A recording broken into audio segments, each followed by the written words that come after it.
Everyone. I am about to introduce to you author Laura Beers, and we're going to be talking about a book that came out in July called A Tangled Ruse. And she's got another book coming up very soon, like within the next week. And I'm going to be chatting with her again about that book. And I think this is like the third time I've talked to her. I love her so much. So, everyone, here is Laura. Hi, everyone. I am so excited because I'm speaking with Laura Beers again. And I love speaking with Laura. And I think this is our third one. And we're going to do another one at the end of the week on her because she writes so many books. We get to talk all the time. So I am so excited about this. But today we're talking about book four, A Tangled Ruse. And I always love your covers so much. They are so beautiful. Where do you get them done? So I actually, I kind of got tired of, if you notice on To Love a Spy and Peculiar Courtship, if you notice all of these characters, these period images are on all these other Regency books. And so I started saying, I'm not going to, I want my covers to kind of stand out a little more. So I went to another site and I've actually bought nicer pictures, so they're not on, so like this one, so they're not on every single cover. They still might be on other ones, but not that. So I have that, but I get my books designed. Some of them are designed by, drawing a blank, on Tugboat. This Tugboat to this one, and then I switched to blue water covers for my next one. I can't wait to see that cover. I just love, I don't know. They are good. I mean, I know what you mean. And as you get more books, you can like do more that it's like, oh, that's me, like it becomes more your personality. So, and okay, your titles, A Tangled Ruse. This is A Tangled Ruse, this book. I love that. I was like, oh, this is so brilliant of her because as I'm reading it, I'm like, it is a tangled ruse, right? It is. It's a tangled ruse in the relationship and also everything else with the French, those sneaky French people. So. Yeah, so okay, before we get started, to pick us up, all right, we're in England and it's 1813, and tell us where we are, because these books just keep going. I mean, I don't know how you do it. I just don't. So we leave in To Love a Spy. During this time, there's a plot to abduct these women to force these lords in Parliament to vote a certain way to basically end the war against Napoleon. The war during that time was very unpopular because it was costing the English government so much, and the people were starving. And so the people weren't really supportive of this war, and there were riots and protests. And so these people, and you find out later who in A Tangled Ruse, are kind of in on it and everything. And but during that time, Lady Rachel, who is mentioned briefly, is Eliza's good friend, who's also Shadow. She, during the To Love a Spy, someone tries to abduct her. And so they send her off to Scotland to her uncle's estate, who happens to border Lord Downshire's estate, which is Eliza's older brother, Luke, who runs a stud farm up there. He's really into horses. And so she doesn't know him because every single time she's come to these, family events with Eliza, Luke doesn't show. Even at their wedding, he leaves. He's not a very social guy. And so she's never met him before. And she mistakes him at first glance as a horse trainer, not as a lord. And he doesn't know who she is, other than that she's some type of lady, but he doesn't know because he doesn't really know his neighbors because he's kind of isolated. And so he discovers at first her identity, but she doesn't discover his till much later. I love your women characters. I loved Rachel I love them all, but I loved her so much. And I'm going to read the first line of this book because we get to see like a personality, Rachel's personality. Do not show any hint of weakness, Lady Rachel thought as she stared at her formidable opponent, who was Larson. But I was like, right then, I'm like, oh, I think I'm going to like her. Like, they're just these strong women at a time in English history where being strong wasn't really a thing. And so they kind of have to hide their strength, and she does. Rachel does hide her strength very well. and I love like being in her brain and then watching her also interact with everybody around her because, she's like, they're all idiots and I'm way smarter than them. It's so true. I tell my daughter all the time, we live in a time where women are embraced, where women are, for our accomplishments, and we are encouraged to get education. And back in that day, most of them were arranged marriages. So it was a business arrangement, at least for the lords and ladies. And so they didn't want someone with an opinion. They didn't want someone that they, would fall in love with because they were too busy with their mistresses.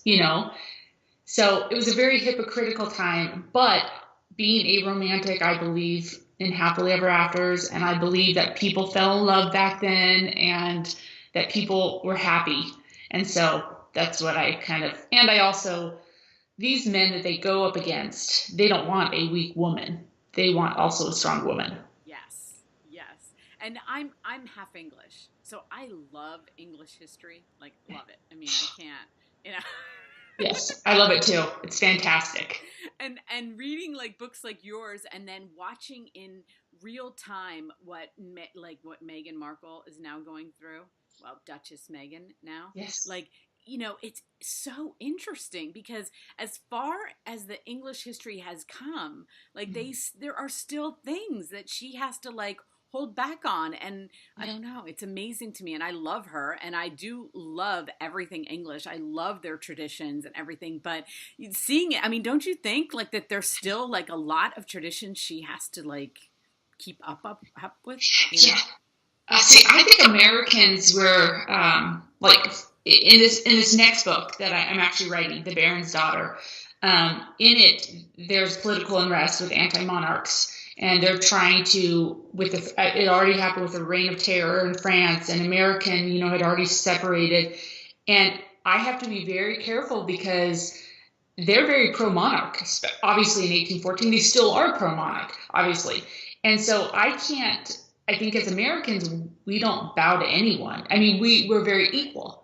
Right. We have the ability to become great on our own, and we rise above the ranks. And so for the whole Lord and Ladies theme, I think it was, even though it's fun and to romanticize it, I think it's very weird. And and the curtsying, I mean, can you imagine curtsying to our president? Like, it doesn't seem, I mean, even not Trump, but I mean, other presidents, it just seems unfathomable. And, but and there's other things that they're not very touchy-feely. And you saw that in Kate and William, who they love each other, but yet Meghan and Harry are more touchy-feely, and I think it's because of the American side coming in. Yeah. And sometimes you read like on, Yahoo News, and it's like, Queen Elizabeth was upset with Meghan because she didn't do blah, blah, blah. And I'm like, oh my gosh, I don't even know how you remember all the things you're supposed to, like, I'm sure she's just like, I don't even know. Like, I don't know what to do.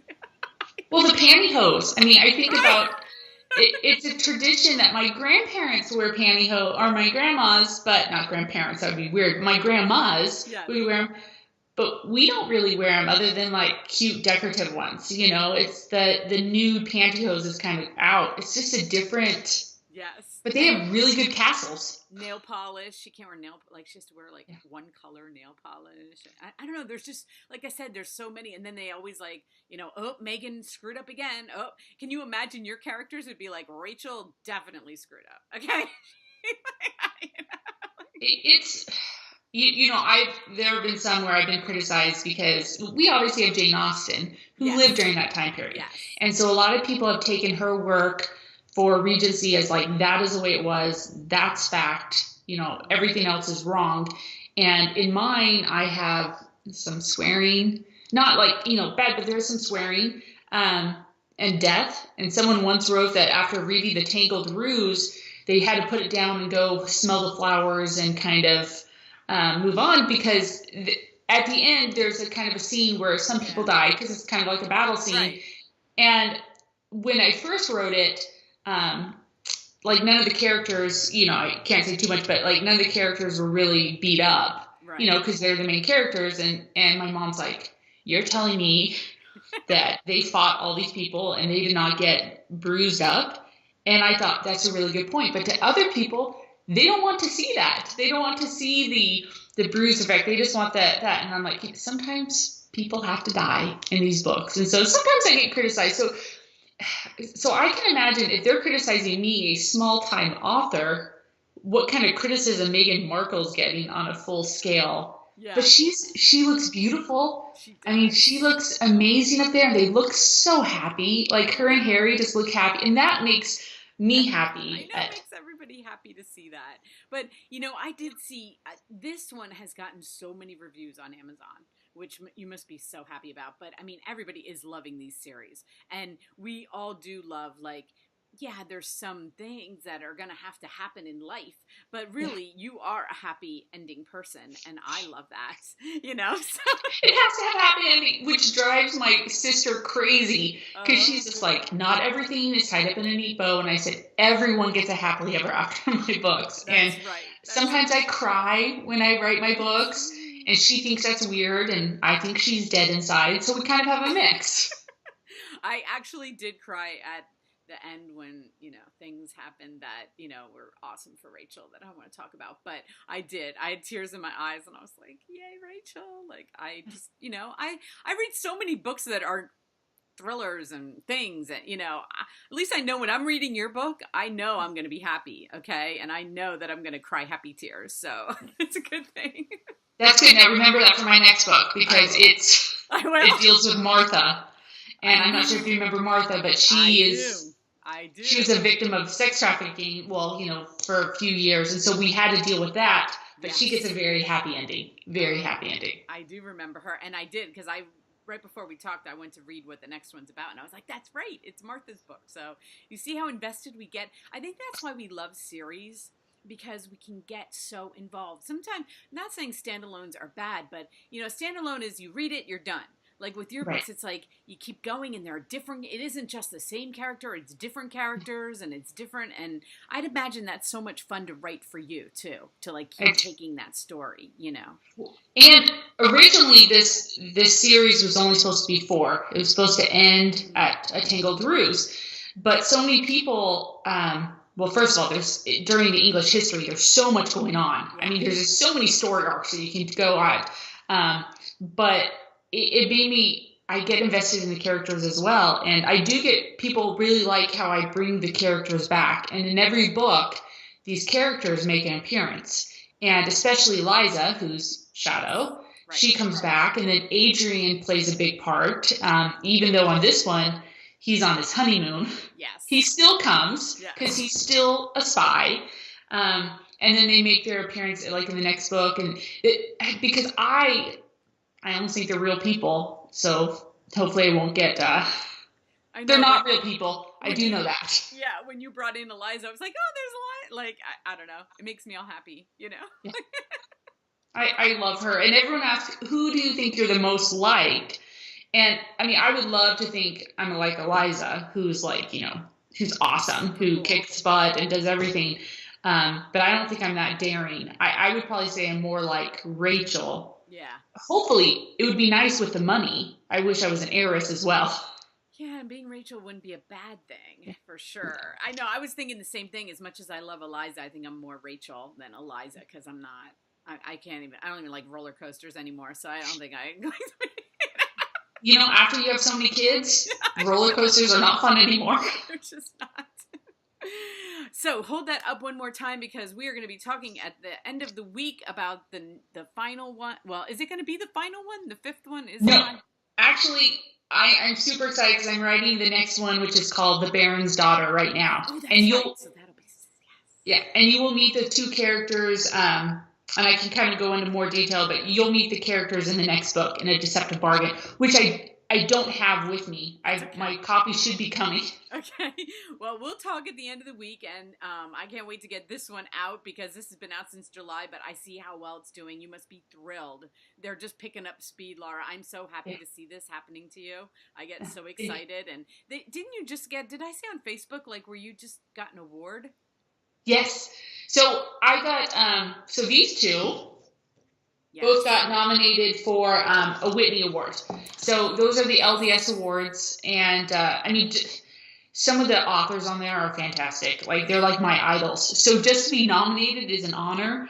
The chance of winning small, but still, it's because so many of the people that are on that who've also been nominated are people that I read, that I'm fans, that I get giddy every time they have a new release. And it's just picking up speed, and that's what's awesome. You know, when It people is. are like, please write another one, you're like, okay, I'm writing as fast as I can, please. You know? Well, and that's why when people started saying, hey, you should really write a book about Martha, and I remember thinking, yeah, I could. And then when I was writing her story, and I'm thinking, why in the world did I agree to take on Martha, who has like the saddest backstory? But I mean, she really doesn't. She's a very brave woman, and she also helped out Eliza, and she helped out all the other, Rachel she mentioned, and Kate, and so you kind of get glimpses of her, and everyone wanted to hear her story as well, and she is the daughter of a vicar, which is a gentleman, so it only makes sense if Right. she becomes a lady. And I'm going to get to read it just, any day now. So I Yeah. can't wait.